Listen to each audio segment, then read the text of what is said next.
It's me Prince Shukla and welcome in my channel English student choice. तो दोस्तों आज मैं कवर करने जा रहा हूँ आप लोगों के लिए सब्जेक्ट वर्ब एग्रीमेंट। ठीक है, तो जैसा कि आप जानते हैं कि कोई भी सेंटेंस हो उसमें जो वर्ब होता है वो सब्जेक्ट के अकॉर्डिंग ही आता है। अगर सब्जेक्ट सिंगुलर होता है तो वर्ब भी सिंगुलर आता है, और अगर सब्जेक्ट प्लूरल होता है तो वर्ब भी प्लूरल आता है। लेकिन कभी कभी क्या होता है कि एक से ज़्यादा सब्जेक्ट्स आ जाते हैं जहाँ पर हम डिसाइड नहीं कर पाते कि हमको कौन सा वर्ब यूज करना है या वर्ब किस सब्जेक्ट के अकॉर्डिंग यूज करना है। तो इन्हीं सब प्रॉब्लम को सॉल्व करने के लिए मैं लेकर आया हूँ आप लोगों के लिए सब्जेक्ट वर्ब एग्रीमेंट। यानी कि यहाँ पर सब्जेक्ट वर्ब एग्रीमेंट का सेंस होता है कि सब्जेक्ट और वर्ब के बीच तालमेल, जिससे कि हम सेंटेंस को बेहतर से बेहतर बना सके और करेक्ट से करेक्ट राइट कर सके। ठीक है, चलिए अब हम बात करते हैं सब्जेक्ट। पहले हम समझते हैं कि यहाँ पर सब्जेक्ट और वर्ब क्या है, इनका कैसे हम लोग जो है कि एग्रीमेंट करा सकते हैं। तो सब्जेक्ट जो होता है इसमें जो है कि दो नंबर्स पाए जाते हैं, singular subject and plural subject. ठीक है, तो जैसे हम लोग यहाँ पर सब्जेक्ट को ले लेते हैं, तो देखिए सब्जेक्ट में यहाँ पर हो गया पहला सिंगुलर और दूसरा प्लूरल सब्जेक्ट। अब देखिए सिंगुलर सब्जेक्ट और प्लूरल सब्जेक्ट क्या होता है, थोड़ा इसको हम जान लेते हैं। ठीक है, तो देखिए यहाँ पर जो सिंगुलर सब्जेक्ट होता है वो मेनली, अगर हम लोग ईमानदारी से बोले कि सिंगुलर सब्जेक्ट कितने होते हैं जो कि प्योर सिंगुलर सब्जेक्ट होते हैं, तो वो केवल 3 होते हैं। ठीक है, बाकी जो होता है वो मिक्सचर होता है या एक्सेप्शन होता है। देखिए कौन कौन से सिंगुलर सब्जेक्ट होते हैं, तो देखिए हो गया पहला ही, सी, इट। मैं अभी प्रोनाउन की बात करूँ। ठीक है, यहाँ पर ही, सी, इट जो होता है ये सिंगुलर होता है क्योंकि ये केवल एक को ही इंडिकेट करता है। लेकिन जो और यहाँ पर अगर हम लोग प्योरली बात करें कि प्लूरल कितने होते हैं जो खाली प्लूरल होते हैं, सिंगुलर नहीं होते हैं, तो अगर हम यहाँ पर बात करेंगे तो यहाँ पर 2 ही ऐसे सब्जेक्ट होते हैं, एक होता है वी और दूसरा होता है दे। ठीक है, अब आप बोलोगे कि सर आपने जो है कि आई और यू की बात ही नहीं की। जी हाँ, मैंने प्योरली बोला था आई और यू जो होते हैं ये दोनों सिंगुलर एंड प्लूरल दोनों होते हैं, या इसीलिए इनमें एक्सेप्शन होता है। ठीक है ना, जैसे कि यहाँ पर मैं इस आई और यू को, आई एंड यू को सिंगुलर भी कह सकता हूँ और आई और यू को प्लूरल भी कह सकता हूँ। यानी कि ये जो दोनों हैं ये दोनों में आते हैं। अब आप बोलोगे कि कैसे सर, आपका भाई क्वेश्चन आएगा, तो मैं इसे प्रूव कर सकता हूँ। जैसे कि हम लोग एक सेंटेंस ले लेते हैं कि आई हैव अ पेन। तो सब्जेक्ट के अकॉर्डिंग जो है कि आई के और भी एग्जांपल्स मिल सकते हैं जहां पर सिंगुलर और प्लूरल दोनों हैं। जैसे हम टेंस की बात करते हैं तो आई वाज गोइंग, यहाँ पर आई सिंगुलर सब्जेक्ट है क्योंकि इसके बाद वाज जो है वो भी सिंगुलर वर्ब है। और आई हैव गॉन, यहाँ पर आई जो है वो आपका जो है प्लूरल सब्जेक्ट है क्योंकि इसके बाद जो हैव आ रहा है ये भी प्लूरल है। तो यहाँ पर आई जो है वो सिंगुलर और प्लूरल दोनों है। यू के साथ भी सेम सीन होता है, हाँ, लेकिन यहाँ पर इतना अंतर है कि यू के बाद जो आपका वर्ब लगता है वो जो है आपका हमेशा प्लूरल ही होता है, लेकिन ये इंडिकेट वन पर्सन को और मोर देन वन को भी करता है, इसलिए इसे हम लोग सिंगुलर एंड प्लूरल दोनों मानते हैं। जैसे अगर हम लोग ले लें कि you are a boy, you are a boy, you are a boy, यानी देखिए यहाँ पर तुम एक लड़के हो, तो यहाँ पर जो यू है वो किसको इंडिकेट कर रहा है, केवल एक लड़के को। यानी कि ये क्या है आपका जो है, तो यहाँ पर यू को सिंगुलर माना जाएगा। क्या माना जाएगा, सिंगुलर। लेकिन जैसे हम लोग लिखते हैं you are boys, you are boys, तो आप यहाँ पर देख सकते हैं कि यहाँ पर जो है यू आर बॉयज में यू कई बच्चों को, मोर देन वन बॉय की बात कर रहा है, तो ये आपका क्या हो जाएगा, प्लूरल। यानी you is also singular and plural, that's why ये एक्सेप्शन है। आई और वी यू को एक्सेप्शन में रखा जाता है, और ही, सी, इट जो होता है वो आपका प्योर सिंगुलर सब्जेक्ट कह सकते हैं। और वी और दे, क्योंकि we are boys, we are a boy कभी नहीं हो सकता, they are boys, they are a boy कभी नहीं हो सकता। ठीक है, तो ये तो हो गया इसकी बात। अब हम बात करेंगे रूल नंबर फर्स्ट की, जो कि आपको मैं बहुत इजीली बताने वाला हूँ। नाउन अपने मेन फॉर्म में या सिंगुलर होता है और फिर हम लोग उसमें यस या यस लगाकर उसको प्लूरल बना देते हैं। यानी नाउन जो काउंटेबल नाउन्स होते हैं उनमें 2 फॉर्म्स होते हैं, सिंगुलर एंड प्लूरल। ठीक है, तो हम लोग जब किसी सिंगुलर नाउन को प्लूरल बनाते हैं तो हम वहां पर उसमें यस या यस लगाते हैं। जैसा कि आप यहाँ एग्जाम्पल में देख सकते हैं कि यहाँ पर लिखा है बॉय, ये एक सिंगुलर नाउन है, लेकिन हमने जैसे इसमें यस लगा दिया ये बॉयज हो गया। गर्ल, इसमें यस लगा दिया, ये गर्ल्स हो गया। तो ये जो बॉय था, गर्ल है, काऊ है, बॉक्स, ये सब सिंगुलर है, लेकिन जैसे ही हमने इसमें यस या यस लगाया, ये आपका क्या बन गया, प्लूरल बन गया। क्या बन गया, प्लूरल। लेकिन वर्ब के साथ ऐसा नहीं होता है दोस्तों। वर्ब में जो अपना मेन फॉर्म यानी फर्स्ट फॉर्म, हम लोग उसे मूल रूप भी बोल सकते हैं, अपने मूल रूप में हमेशा जो वर्ब होती है वो ऑलरेडी प्लूरल ही होती है। और अगर हमें उसको सिंगुलर बनाना होता है तो हम लोगों को उसमें यस या यस लगाना पड़ता है। यानी अगर आप बोल रहे हो गो, ईट, डांस, स्लीप, तो ये सारे जो वर्ब्स हैं ये प्लूरल वर्ब हैं, ठीक है। तो यहाँ कंफ्यूज मत होइएगा, वर्ब अपने फर्स्ट फॉर्म में प्लूरल होती है, और इसे अगर हमें सिंगुलर बनाना हुआ तो क्या करना पड़ेगा, तो अगर इसे हमें सिंगुलर बनाना हुआ तो हमें इसमें यस या यस को लगाना पड़ेगा। यानी नाउन से जस्ट उल्टा, नाउन में हम यस या यस लगाकर सिंगुलर को प्लूरल बनाते हैं, यानी एक वचन को बहुवचन बनाते हैं। लेकिन यहाँ पर यानी वर्ब की मैटर में इसका जस्ट उल्टा होता है। हम लोग जो है इसमें वर्ब के फर्स्ट फॉर्म में यस या यस लगाकर इसको सिंगुलर बनाते हैं, यानी ये खुद में प्लूरल है, और इसमें जब आप यस या यस लगा दोगे तो ये सिंगुलर हो जाएगा। आइए एग्जाम्पल के थ्रू समझने की कोशिश करते हैं। अब जैसा कि आप यहाँ देख सकते हैं लिखा है गो, अब आपको तो देख के लगेगा कि ये गो जो है वो सिंगुलर है, नहीं, गो प्लूरल है। और ये जो डू है ये भी आपका प्लूरल है, क्योंकि ये वर्ब की मेन फॉर्म यानी फर्स्ट फॉर्म में है, और ये प्लूरल है, ये नाउन का जस्ट उल्टा होता है। और इसके बाद इट भी है, ट्राई भी है, तो आप कोई भी वर्ब का फर्स्ट फॉर्म लोगे वो हमेशा प्लूरल रहेगा, ये बात याद रखिएगा, ठीक है। अब हमें इसे सिंगुलर बनाना है, चलिए हम इसको सिंगुलर बनाते हैं। तो जैसे ही हमने यहाँ पर गो में ई एस लगा दिया, ये तुरंत क्या बन गया, जैसे ई एस लगाते ही ये गोज हो गया, और ये गोज को हम लोग सिंगुलर वर्ब मानेंगे, ठीक है। और यहाँ पर डू में जैसे हमने जैसे एस लगा दिया, ये डज हो गया, ये डज क्या है, डज भी सिंगुलर वर्ब है। इसकी अब हम आपको बताएंगे रूल नंबर 2, यानी कि सिंगुलर सब्जेक्ट के साथ हमेशा सिंगुलर वर्ब का यूज होता है, और प्लूरल सब्जेक्ट के साथ हमेशा प्लूरल वर्ब का यूज ही किया जाता है। ये रूल के अकॉर्डिंग है। हाँ, अपवाद तो हर जगह है, एक्सेप्शन है, मैं आपको आगे एक्सेप्शन भी बताने वाला हूँ इस चीज का, लेकिन पहले इस रूल को समझते हैं, ठीक है। देखिए यहाँ पर singular subject plus singular verb and plural subject plus plural verb. तो आप यहाँ पर देख सकते हैं कि यहाँ मैंने लिखा है राम रीड्स, राम रीड्स यानी राम पढ़ता है। अब राम एक पर्सन है जो पढ़ता है, लेकिन इसके साथ अगर हम लोग रीड लगा देते हैं तो रीड मेन फॉर्म में वर्ब जो होता है वो प्लूरल होता है, तो राम हो जाता। तो इसीलिए हमको singular subject plus singular verb यानी राम रीड्स और राम एंड मोहन। अब देखिए यहाँ पर सीन चेंज हो गया, यहाँ पर एक पर्सन की बात नहीं की जा रही है, मोर देन वन है और एंड से जुड़ा है, तो ये प्लूरल हो गया आपका। राम एंड मोहन जो है प्लूरल है, इसलिए यहाँ पर जो वर्ब है ये भी प्लूरल है, यानी राम एंड मोहन रीड, तो यहाँ पर सब्जेक्ट भी प्लूरल है, वर्ब भी प्लूरल है, ठीक है। तीसरे एग्जाम्पल को आप देखिए, यहाँ पर द बॉय रन्स, यहाँ पर किसी सिंगल बॉय की बात कर रहे हैं, तो यहाँ देखिएगा कि द बॉय रन्स यानी लड़का दौड़ता है, ठीक है। तो यहाँ पे जो रन्स है ये सिंगुलर वर्ब है, ठीक है। इसके बाद द बुक इज यूजफुल, अब यहाँ आप देख ही सकते हैं किसी पर्टिकुलर बुक की बात हो रही है जो उपयोगी है, तो यहाँ पे देखिए एक बुक को बताने के लिए इज आ रहा है जो कि सिंगुलर के साथ यूज होता है। अब हम बात करते हैं plural subject plus plural verb. देखिए यू रीड, तुम पढ़ते हो, तो यहाँ पर अगर आप ध्यान से देखेंगे तो यू जो होता है वो प्लूरल हो गया यहाँ पर, क्योंकि टेंस में यू का यूज या कहीं भी आप करेंगे तो सिंगल प्लूरल माना जाता है, लेकिन इसके साथ हमेशा जो वर्ब्स आती हैं, हेल्पिंग वर्ब हो या फिर जो है कि कोई बीइंग वर्ब हो, वो हमेशा प्लूरल ही होती हैं, ठीक है। तो यहाँ पर यू रीड जो आपका आ गया, यू भी प्लूरल है, और यहाँ पर जो है रीड भी, ये भी प्लूरल है, ठीक है। और दे रीड, अब यहाँ दे मतलब कि कितने लोगों की बात हो रही है, मोर देन वन की बात हो रही होगी, क्योंकि Ram is a boy, he is a boy, Ram and Shyam are brothers, तो हम लोग बोलते हैं दे आर ब्रदर्स, क्योंकि दे का यूज जो है हमेशा हम लोग मोर देन वन के लिए लगाते हैं। तो दे रीड, यहाँ पे देखिए रीड मतलब वर्ब अपने फर्स्ट फॉर्म में है, और इसको क्या माना जाएगा, तो भैया इसको भी दोनों, ये प्लूरल सब्जेक्ट, ये plural verb. The boys runs, यहाँ भी plural subject plural verb. These books are useful, यहाँ कई सारी बुक्स की बात की जा रही है, यानी कि यहाँ पे जो सब्जेक्ट है वो भी आपका प्लूरल है, और जो आपका जो है आर है ये भी प्लूरल है। यानी कुल मिलाजुलाकर मेरा कहने का मतलब ये है कि सिंगुलर सब्जेक्ट के साथ सिंगुलर वर्ब का फॉर्म यूज किया जाता है, जैसे Ram goes, he plays, okay.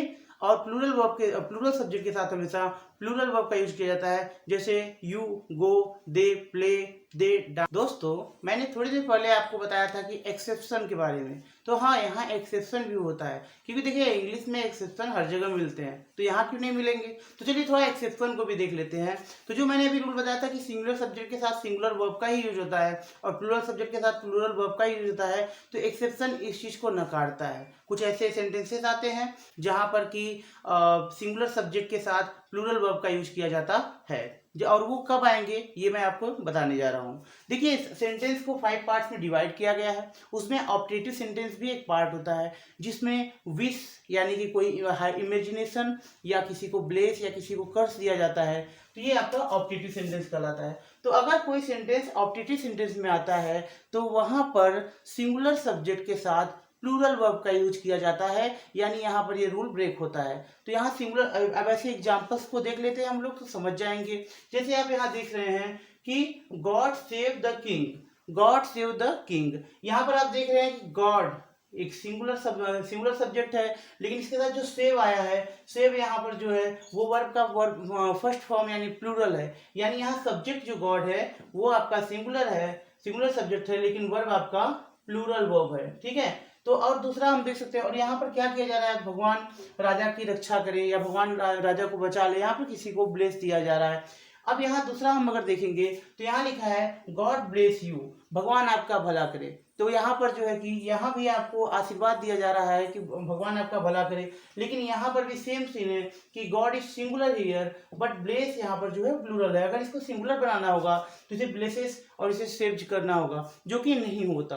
तो इसलिए मैं कह सकता हूँ कि ऑप्टेटिव सेंटेंस में जितने भी सेंटेंसेस आते हैं वो इस रूल को ब्रेक करते हैं, यानी उसमें सिंगुलर सब्जेक्ट के साथ प्लूरल वर्ब आते हैं। अब हम बात करते हैं एक्सेप्शन नंबर 2 की। एक्सेप्शन नंबर 2 की, तो आप ये मत सोचिएगा कि सर रूल पढ़ाते पढ़ाते कहाँ एक्सेप्शन पे पहुंच गए। देखिए एक्सेप्शन बहुत मैटर करता है, क्योंकि काफी एग्जाम में, कंपटीशन एग्जाम में भी एक्सेप्शन को ही उठा के दे देते हैं, क्योंकि रूल्स तो सब पढ़ते हैं, एक्सेप्शन पे लोग ध्यान नहीं देते। तो चलिए एक्सेप्शन देखते हैं। तो देखिए यहाँ एक एक्सेप्शन नंबर 2 में है कोरी कल्पना। कोरी कल्पना यानी कि ऐसी कल्पना या ऐसा इमेजिनेशन जिसको फुलफिल न किया जा सके। ठीक है, खाली वो एक कल्पना बनकर ही रह जाए, जैसे कि पोएट करते हैं आसमान की ऊंचाइयों पर उड़ते रहते हैं या कुछ भी व्हाटएवर। और दूसरा हो सकता है अभिलाषा। अभिलाषा का मतलब हो गया डिजायर। क्या हो गया? डिजायर। तो लेकिन कैसी डिजायर? ऐसे डिजायर जिसको फुलफिल न किया सके, यानी ये भी थोड़ा हटके ही है। तो यानी ऐसी कोई इमेजिनेशन या डिजायर जिसकी पूर्ति संभव ही ना हो, उसके अगर ऐसे सेंटेंसेस आते हैं या ऐसी चीजें आती हैं तो हम लोग वहां पर सिंगुलर सब्जेक्ट के साथ प्लूरल वर्ब का यूज करते हैं, जैसा कि अभी हमने पहले वाले में किया था। ठीक है, आइए हम इसे एग्जाम्पल के थ्रू बेटर तरीके से समझने की कोशिश करते हैं। अब यहाँ पर है I wish I were a king, मतलब काश। आई विश या मेरी इच्छा है कि काश मैं एक राजा होता, यानी देखिए यहाँ पास्ट की बात कर रहा है, वर्ब की बात कर रहा है। अब आप यहाँ पर देख सकते हैं कि आई विश मेरी इच्छा है कि काश मैं एक राजा हुआ होता। तो देखिए यहाँ पर पास्ट में जाके तो वो राजा बनेगा नहीं, यानी यहाँ पर ये जो सेंटेंस है ये क्या बता रहा है? ये बता रहा है कि ये डिजायर कभी पूरा नहीं हो सकता, क्योंकि टाइम ट्रेवल करेगा नहीं और राजाओं का युग है भी नहीं। तो यहाँ पर आई के साथ वर लगा है, जबकि आप पूरे ग्रामर में देख लीजिए आई के साथ वहां पर वाज वर्ग के प्रयोग में सिंगुलर माना जाता है और आई के साथ वाज लगाया जाता है। ठीक है, आई वाज अ किंग। और तो अब देखते हैं दूसरा वाला हम, if I were a bird, अगर मैं एक चिड़िया होती। तो भाई ये भाई साहब हो या बहन जी हो, ये चिड़िया तो बन नहीं सकते। तो यहाँ पूरा सेंटेंस पढ़ते हैं, if I were a bird I would fly to you, यानी अगर मैं चिड़िया होती तो तुम्हारे पास उड़कर चली आती। तो भैया आप चिड़िया बन नहीं सकते, यानी ये भी क्या है, ये जो डिजायर आपका है या ये जो आपका इमेजिनेशन है ये फुलफिल होने से रहा। यानी यहाँ पर आप ध्यान से देखेंगे तो यहाँ इफ आई वर, यहाँ पर भी आई के साथ लगा है वर। अब आप बोलोगे सर आप खाली एक्सेप्शन बता रहे हो, आई खुद ही एक्सेप्शन है। चलिए थर्ड वाले से आप पूरा कंप्लीटली क्लियर हो जाएगा आपका जो डाउट है। ठीक है, he commanded me as if he were my boss, यानी वो मुझे ऐसे हुक्म देता है, ऐसे ऑर्डर देता है जैसे कि वो मेरा बॉस हो या वो मेरा बॉस था। तो देखिए वो उसका बॉस नहीं था, इसलिए वो ऐसा बोल रही है कि वो मुझे ऐसे ऑर्डर दे रहा था जैसे वो मेरा बॉस था। लेकिन यहाँ पर देखिएगा कि he commanded me as if he were. अब देखिए यहाँ पर ही जो है वो आपका सिंगुलर सब्जेक्ट है, लेकिन यहाँ जो वर है वो आपका जो है कि प्लूरल वर्ब है। तो यहाँ पर भी ऐसी चीजें हैं, यानी कि वो इसका बॉस नहीं, तो बोलता कि ऐसे मुझे ऑर्डर दे रहा था जैसे कि मेरा बॉस था, यानी कि वो बॉस नहीं था। ठीक है ना, तो ये भी फुलफिल मतलब ये भी संभव नहीं है कि वो इसका बॉस है, ठीक है। तो इन दिस वे यहाँ पर दो एक्सेप्शन होते हैं, पहला ऑब्जेक्टिव सेंटेंस और दूसरा कोई इनकम्प्लीट डिजायर या इम्पॉसिबल डिजायर और इमेजिनेशन जिसको फुलफिल ना किया जा सके। अगर ऐसे सेंटेंसेस आएंगे तो हम सिंगुलर सब्जेक्ट के साथ प्लूरल वर्ब लगाते हैं। देखिए अब हम बात करते हैं रूल नंबर 3 की, कि अगर किसी सेंटेंस में दो नाउन आ जाएं जो कि किसी प्रीपोजिशन से जुड़े हो और मान लीजिए उसमें से एक सिंगुलर और एक प्लूरल हो, तो हम किसके अकॉर्डिंग वर्ब को यहाँ पर यूज करेंगे, ठीक है। अब जैसे यहाँ दिखा है कि द काउ ऑफ राम, यानी राम की गाय। अब यहाँ पर दूसरा वाला देख सकते हैं, the boys of this school, यानी कि अब यहाँ पर देखिए, यहाँ पर जो पहला नाउन है ये प्लूरल है और दूसरा जो स्कूल है वो सिंगुलर है। तो अब प्रॉब्लम ये हो रही है कि यहाँ पर हम वर्ब किसके अकॉर्डिंग लगाएं, पहले वाले नाउन के अकॉर्डिंग या दूसरे वाले नाउन के अकॉर्डिंग। तीसरा वाला आप एग्जांपल यहाँ पर देख सकते हैं, यहाँ लिखा है the flowers of my garden. अब यहाँ जो गार्डन है वो सिंगुलर है लेकिन जो फ्लावर्स है वो प्लूरल है, तो यहाँ पर हम किसके अकॉर्डिंग वर्ब को लगाएंगे। और चौथा लिखा है कि the colour of the flower, यानी कि फूलों का रंग। तो अब यहाँ पर अगर आप देखेंगे तो कलर जो है ये आपका क्या आ रहा है, ये आपका जो है कि सिंगुलर, ये कलर ऑफ द फ्लावर में कलर ऑफ द फ्लावर्स है ये सिंगुलर है और ये आपका प्लूरल है, क्या है, प्लूरल। तो आप यहाँ पर किसके अकॉर्डिंग जो है लगाएंगे। तो देखिए इसको मैं एकदम इजीली वैसे बता रहा हूँ, अगर दो नाउन सेंटेंस में आ रहे हैं और वो किसी प्रीपोजिशन से जुड़े हुए हैं तो हम लोग उसमें जो पहला नाउन है उसके अकॉर्डिंग वर्ब को लगाते हैं। यानी कि सिंपल सी चीज है, the cow of Ram is coming. दूसरा वाला, the boys of this school are good, यानी the boys of this school are good, यानी कि यहाँ पर जो हम आर लगा रहे हैं वो बॉयज के अकॉर्डिंग लगा रहे हैं, जो पहला नाउन आ रहा है उसके अकॉर्डिंग लगा रहे हैं। तीसरे में the flowers of my garden are good, यहाँ भी हम लोग आर ही लगाएंगे, इज नहीं लगाएंगे। और चौथा, the colour of the flower is very beautiful. अभी मैंने आपको बताया कि अगर जो है कि एक नाउन प्रीपोजिशन फिर से एक नाउन आता है तो हम लोग फर्स्ट नाउन के अकॉर्डिंग ही सेंटेंस में वर्ब को लगाते हैं। लेकिन क्या होगा अगर एक ही नाउन एक सेंटेंस में दो बार आ जाए और बीच में प्रीपोजिशन आ जाए। तो चलिए इसको जानने के लिए कि अगर एक ही नाउन मतलब एक ही नाउन एक सेंटेंस में दो बार आता है और बीच में प्रीपोजिशन आता है तो हम क्या करेंगे। तो पहली चीज कि अगर एक नाउन किसी सेंटेंस में दो बार आ रहा है सेम नाउन, तो हम लोग उसे सिंगुलर मानते हैं। तो इसके अकॉर्डिंग यदि किसी प्रीपोजिशन के बाद नाउन को दोहराया जाए, यानी पहले आया नाउन फिर उसके बाद प्रीपोजिशन फिर से वही नाउन आ जाए, तो वर्ब सिंगुलर ही रहेगा, क्योंकि जो नाउन आएगा उसको हम लोग सिंगुलर ही मानते हैं ऐसे केसेस में, ठीक है।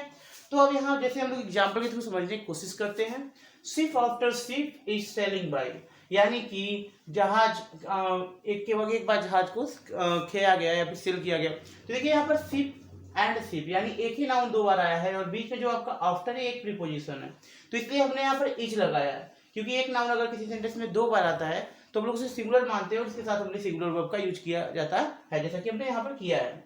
अब आगे देखिए, city after city was destroyed. अब यहाँ भी आप देख सकते हैं कि सिटी आफ्टर सिटी, यानी शहर के बाद शहर, यानी एक एक करके शहर डिस्ट्रॉय हो गए। तो यहाँ पर देखिए ये वहां पर वाज आया है क्योंकि यहाँ सिटी को दो बार रिपीट किया गया है, सेम नाउन दो बार आएगा तो हम लोग जो है कि उसे सिंगुलर मानेंगे और उसके साथ सिंगुलर वर्ब यूज करेंगे। Same thing, 1 hour after another our. अब यहाँ पर आप देख सकते हैं यहाँ आवर है और यहाँ भी आवर है, यानी घंटे की बात कर रहे हैं, एक एक घंटा बीत रहा है। या तो यहाँ पर जो है यहाँ पर भी प्रीपोजिशन आया है बीच में, तो यानी कि अगर दो सेम नाउन जैसे कि शिप शिप, सिटी सिटी और आवर एंड आवर अगर एक साथ आते हैं तो हम लोग वहां पर सिंगुलर वर्ब का यूज करते हैं। अब हम बात करते हैं नेक्स्ट रूल की। यहाँ मैंने कुछ सेंटेंसेस लिखे हैं, थोड़ा इसको ध्यान से देखिएगा, ठीक है। जैसे यहाँ लिखा है my scissors are sharp, my scissors are sharp, यानी मेरी कैंची जो है वो तेज है। अब मैं यहाँ पर सिर्फ एक कैंची की बात कर रहा हूँ लेकिन मैं यहाँ पर आर लगा रहा हूँ, प्लूरल। आप बोलोगे सर ये क्या कर रहे हो। अच्छा, सेकेंड वन देखते हैं, your trousers are very loose, यानी आपका जो ट्राउजर्स है वो बहुत लूज है। यहाँ पर भी ट्राउजर्स एक सिंगल ट्राउजर्स है, फिर भी हम लोग यहाँ पर आर लगा रहे हैं। तीसरा रूल देखिए, यहाँ माई स्पेक्टेटर्स आर डर्टी, यानी मेरा चश्मा गंदा है। अब यहाँ भी देखेंगे कि किसी एक ही चश्मे की बात हो रही है लेकिन यहाँ पर भी हमने आर लगा दिया है। अच्छा ठीक है, अब तो हद ही हो गई ना।